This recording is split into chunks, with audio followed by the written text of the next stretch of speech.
જૂના ડીસા ખાતે કોમી એકતાના માહોલ સાથે જોવા મળી રામનવમી નિમિત્તે ભગવાન શ્રી રામની ભવ્ય શોભાયાત્રાનું આયોજન કરવામાં આવ્યું। मेरी चौखट पे चलकर आज चारों धाम आए हैं, बजाओ ढोल स्वागत में मेरे घर राम आए हैं ना गीत સાથે રામ ભક્તો ઝૂમી ઉઠ્યા। ડીસા તાલુકાનું કોમી એકતા ધરાવતું ગામ જૂના ડીસા ગામ ખાતે ભગવાન શ્રી રામની ભવ્ય શોભાયાત્રાનું આયોજન કરવામાં આવ્યું હતું।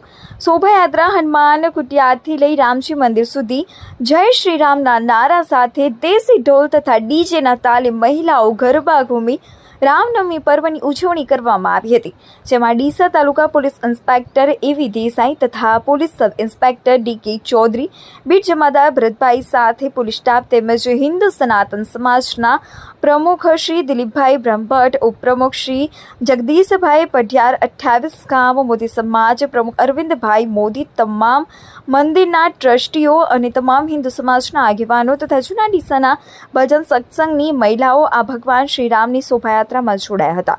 જૂના ડીસાના મુસ્લિમ સમાજ દ્વારા હિન્દુ સનાતન ભાઈઓનું સ્વાગત કરવામાં આવ્યું હતું। સમગ્ર જૂના ડીસા ગામ આજે રામમય બન્યું હતું, ત્યારે બનાસકાંઠા જિલ્લામાં ઠેર ઠેર ભગવાન શ્રી રામની શોભાયાત્રા કાઢવામાં આવી છે, પરંતુ જૂના ડીસા ગામે આજે ભગવાન શ્રી રામની ભવ્ય શોભાયાત્રા કોમી એકતાના દર્શન કરાવ્યા હતા અને જૂના ડીસા ગામે આજે દિવાળીના તહેવારની ભગવાન શ્રી રામનવમીની પૂર્વની ધામધૂમથી ઉજવણી કરવામાં આવી હતી।